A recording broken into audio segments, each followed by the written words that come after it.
नमस्कार। आज के इस सेशन में हम देखेंगे impact of yen carry trade. क्योंकि कल के मार्केट में अगर हम बात करें तो चाहे इक्विटी हो, कमोडिटी हो, बॉन्ड हो, कोई असेट टिका नहीं है। कल सभी असेट क्लास में हमने भारी गिरावट आते हुए देखी है। तो येन कैरी ट्रेड क्या होता है और इसकी वजह से जो रूट मार्केट में आया है, ग्लोबल मार्केट में वो क्यों आया है, इसका कारण आज हम देखेंगे। तो friend, my name is Ajay Kedia. My company name is KD Advisors. Since last 20 years I am in this market और कोशिश यही रहती है कि आप तक YouTube चैनल पे हम नए अपडेट्स लाते रहे ताकि आपको जो टर्मिनोलॉजी है मार्केट की वो पता चलते है। आज का जो है प्रेजेंटेशन है एजुकेशनल पर्पस के लिए है और कोई भी मैं बाय या सेल का रिकमेंडेशन नहीं दे रहा हूँ। तो स्टार्ट करते हैं। What is carry trade? देखिए, ये टर्म ज्यादा करके हम मैं भी यूज करता हूँ, बट मैं ईयर एंड पे करता हूँ। कैरी ट्रेड होता क्या है?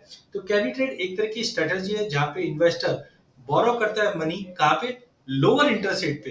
तो आप ही बताइए कि ग्लोबल मार्केट में अगर हम बात करें तो लोअर इंटरेस्ट रेट कहाँ पे है? तो आपने सुना होगा जापान में नेगेटिव इंटरेस्ट रेट चलती है, या हम बोल सकते हैं जीरो इंटरेस्ट रेट जापान में चल रहा है। तो जब हम देखते हैं कि हमें जो उधार है वो जीरो इंटरेस्ट रेट पे मिल रहा है, तो उसको लेकर हम कहाँ इन्वेस्ट करेंगे? हम ऐसी जगह इन्वेस्ट करेंगे जहां पे हमें रिटर्न्स अच्छे मिल रहे हो। तो कैरी ट्रेड में होता क्या है जनरली कि एक स्ट्रेटजी है जहां पे इन्वेस्टर बोरो करता है मनी को वेरी लो इंटरेस्ट रेट पे, एंड they will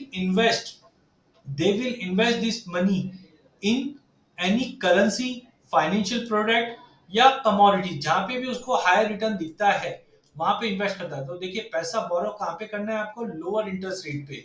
और इन्वेस्ट कहां करना है? हायर इंटरेस्ट रेट पे। और इन दोनों का जो डिफरेंस है वो हमारा बन जाता है profit. The difference between interest rate and returns is our profit. तो ज्यादातर हम लोग भी करते हैं। बहुत बार हम देखते हैं कि हमारे जो लोन है, होम लोन है या बिजनेस लोन की एक उदाहरण के तौर पे मैं बोल सकता हूँ कि जब हम लोग 8, 10, 12% पे लोन उठाते हैं और ऐसे बिजनेस में पैसा लगाते हैं जहाँ 18, 20% का रिटर्न बन रहा हो, तो हम देखते हैं 10% में मैंने 10% ब्याज पे पैसा उठाया और 18, 20% के धंधे पे लगा दिया, तो 8 से 10% का मेरे को रिटर्न बनना चालू हो गया है। तो इसी चीज को इन्वेस्टर्स लोग भी करते हैं जो ग्लोबल मार्केट में देखते हैं ऐसे कहाँ से हम पैसा लोअर इंटरेस्ट रेट पे ले सकते हैं और ऐसे कौन से करेंसी, फाइनेंशियल प्रोडक्ट या फॉरेक्स में या कमोडिटी में जहां पे भी कुछ अपॉर्चुनिटी बनती है वहां पे हाई रिटर्न के लिए पैसा नियुक्त कर देते हैं और जो डिफरेंस निकलता है वो उनका बेनिफिट होता है।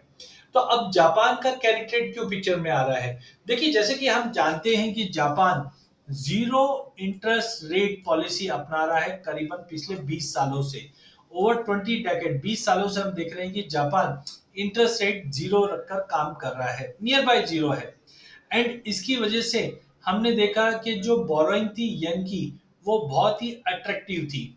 तो येन को बोरो करना बहुत इजी हो गया था। एंड सेकेंडली हम देखते हैं 20 साल से जीरो इंटरेस्ट रेट है, तो वैसे ही वहां पे सस्ते से पैसा मिल रहा था। तो कैरी ट्रेड अगर हम देखें तो इस अपॉर्चुनिटी को देखते देखते हम मान के चल रहे हैं इस बार करीबन 20 ट्रिलियन डॉलर के आसपास का ये ट्रेड मार्केट में अपना शेयर रखता था।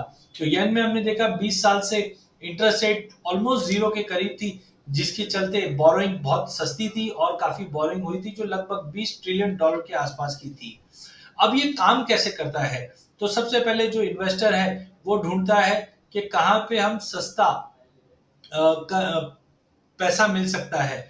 तो उन्होंने देखा येन जहां पे करेंसी कंटिन्यू गिरावट ले रही है, सेकेंडली इंटरेस्ट रेट भी जीरो है, और ऐसे पैरामीटर जैसे ही सक्सेस होता है तो येन को बोरो करते हैं लोअर रेट के ऊपर। देन इस येन को कन्वर्ट करते हैं करेंसीज के अंदर, जैसे कि डॉलर, ज्यादा करके डॉलर में। इसके लिए आप पिछले 20 सालों से अगर आप देखोगे तो येन में कंटिन्यू गिरावट चल रही थी और डॉलर में कंटिन्यू तेजी चल रही थी। तो कहीं ना कहीं हम देखते हैं 20 साल का अगर ट्रैक रिकॉर्ड देखेंगे तो डॉलर में मजबूती बन रही थी और येन के अंदर कंटिन्यू गिरावट बन रही थी, और ये एक बेहतरीन विकल्प के तौर पे कैरी ट्रेड्स के लिए निकला था जहां पे येन में बोरोइंग हो रही थी। अब ये पैसा जो लिया जाता है ये कहाँ डाल सकते हैं? तो हाई यील्डिंग असेट जैसे कि global stock market, commodity market, bond, real estate, जहां पे भी रिटर्न की प्रोबेबिलिटी बनती है पैसा जापान से निकलता है और प्लेस हो जाता है। अब इसका असर तो देखिए ग्लोबल इकोनॉमी पे पड़ेगा। जैसे उदाहरण के तौर पे इंडिया। अब इंडिया ने, अगर आपको ध्यान हो तो हमारा काफी ब्रिजेस या हम बोल सकते हैं बुलेट ट्रेन, ये सब जितने भी हम इन्वेस्टमेंट करते हैं तो इंफ्रास्ट्रक्चर में पैसा लगा हुआ। और आपको ध्यान हो, हम सुनते भी है कि सपोज जापान ने ये कंट्री को, फला कंट्री को 1 ट्रिलियन युआन का लोन दे दिया है। अब लोन जीरो इंटरेस्ट रेट पे, क्योंकि वहाँ की इंटरेस्ट रेट ही जीरो है, और वो पैसा डिप्लॉय हो जाता है दूसरी कंट्रीज में, और वहां पे जब पैसा रिटर्न बनता है तो गवर्नमेंट को बेनिफिट मिल जाता है। डोमेस्टिक में क्या होता है, इंफ्रास्ट्रक्चर ग्रोथ मिल जाता है, और जापानीज गवर्नमेंट को इसका बेनिफिट मिलता है। किस तौर पे, डेवलपमेंट के तौर पे तो चलो प्रॉफिट मिल जाता है, बट पैसा डिप्लॉय हो जाता है, जिसके चलते हम देखते हैं कि इंडिया हो या ऐसी कोई भी डेवलपिंग कंट्री हो, जापान पहले आती है और अपना पैसा डिप्लॉय करती है। तो यहाँ पे हम देख रहे हैं कि येन को बोरो किया जाता है लोअर इंटरेस्ट रेट पे, फिर डॉलर में कन्वर्ट किया जाता है, और वो पैसा स्टॉक मार्केट में, कमोडिटीज के अंदर, बॉन्ड्स में और रियल एस्टेट में डिप्लॉयमेंट होता है। प्रॉफिट कैसे होता है? Earn earning from the difference between return on investment and low cost of borrowing is a profit.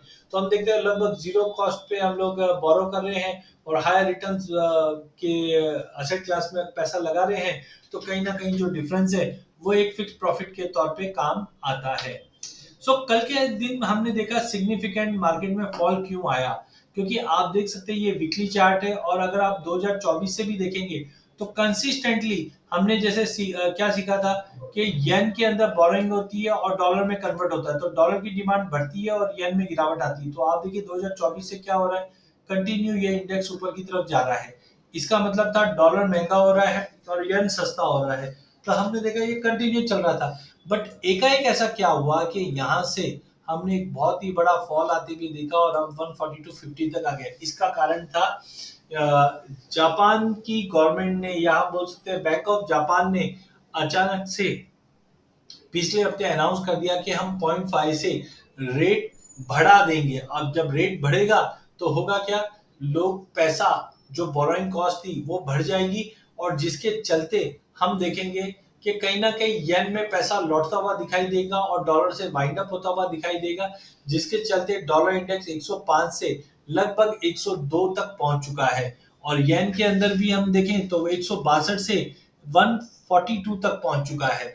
तो ये कारण हुआ जब बैंक ऑफ जापान ने अपने रेट ऑफ इंटरेस्ट बढ़ाने की बात की, तो ये हफ्ते में हमने देखा कि येन में एकाएक काफी मजबूती लौटते हुए दिखाई दी, और जिस ढंग से डॉलर में गिरावट आई और पैसा जब निकला अनवाइंडिंग हुए ट्रेड्स का, जिसके चलते हमने स्टॉक मार्केट में फॉल देखा, कमोडिटी मार्केट में फॉल देखा। रियल एस्टेट में देखो इमीडिएटली रिएक्शन नहीं आता है, बट मे बी पॉसिबल है अगर ये इरोशन और बढ़ता है तो कहीं ना कहीं रियल एस्टेट के अंदर भी हम ये फॉल देख सकते हैं।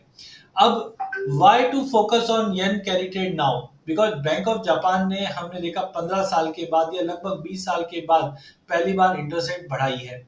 वहीं इसी के रिजल्टेंट 12% का एप्रिसिएशन येन में हुआ, एंड जिन्होंने बोरो किया था लोअर इंटरेस्ट रेट पे, अब उनके लिए ये कंसर्निंग है, जिसकी चलते ये ट्रेड अनवाइंड होने चालू हो चुके हैं। तो अब तक करंट सिनेरियो में हमने देखा जो बोरोइंग येन के कॉस्ट है वो 0.25 से हो गया है, और डॉलर में जो कन्वर्ट होता था, कन्वर्टिंग टू डॉलर, अब येन एप्रिशिएट हो चुका है 12%, जिसकी वजह से high yield investments are affected. And इसी की वजह से कल हमने इक्विटी, कमोडिटी और सभी मार्केट के अंदर हमने एक फॉलबैक आते हुए देखा। हाँ, इसकी वजह से इंडिया में इम्पैक्ट पड़ा, बिल्कुल पड़ा। यहाँ पे इंडियन इक्विटी मार्केट के अंदर भी हमने ग्रेटर वॉलिटिलिटी मार्केट में बनते हुए देखा। अनवाइंडिंग जो चल रहा था, अनवाइंडिंग जो येन ट्रेड का था, जिसके चलते हमने इक्विटी मार्केट में भी एक भारी गिरावट देखा है। नो डाउट लॉन्ग टर्म में ठीक है, इंडिया एक पोटेंशियली हम लॉन्ग टर्म बोलेंगे, बट टाइमिंग हम देख रहे हैं जो जापान की तरफ से जो कंसर्न्स था उसका कैस्केडिंग इफेक्ट हमने मार्केट में पड़ते हुए दिखा। लास्ट अगर हम कंक्लूड करते हैं तो येन के जो कैरी ट्रेड्स अनवाइंड हुए, जिसकी वजह से ग्लोबल मार्केट में डिस्टर्बेंस बना। इस चीज को अंडरस्टैंड करके कहाँ पे इन्वेस्टमेंट डिसीजन अच्छे हो सकते हैं वो हमें देखने चाहिए, और कहीं ना कहीं ग्लोबल मार्केट से आप कनेक्टेड रहिए, बिकॉज ये तो खाली येन का था, हमने देखा बाजू में बांग्लादेश में भी जो तख्ता पलट हुआ है उसका भी इम्पैक्ट हम देखेंगे इंडियन मार्केट पे पड़ता हुआ दिखाई दे सकता है। ईरान और इजराइल के अंदर भी हम कंसर्न देख रहे हैं, यूएस के अंदर रिसेशन का फियर है, तो जिसके चलते चाहे इक्विटी मार्केट हो, चाहे कमोडिटी मार्केट हो, चाहे करेंसी मार्केट हो, इसके अंदर हम जल्द बड़ा मोमेंटम बनते हुए देखेंगे। इसी के साथ मेरा सेशन करता हूँ, बहुत बहुत धन्यवाद। चैनल को जरूर सब्सक्राइब कीजिए ताकि ऐसे टॉपिक्स आप तक मैं लेके आ सकूं।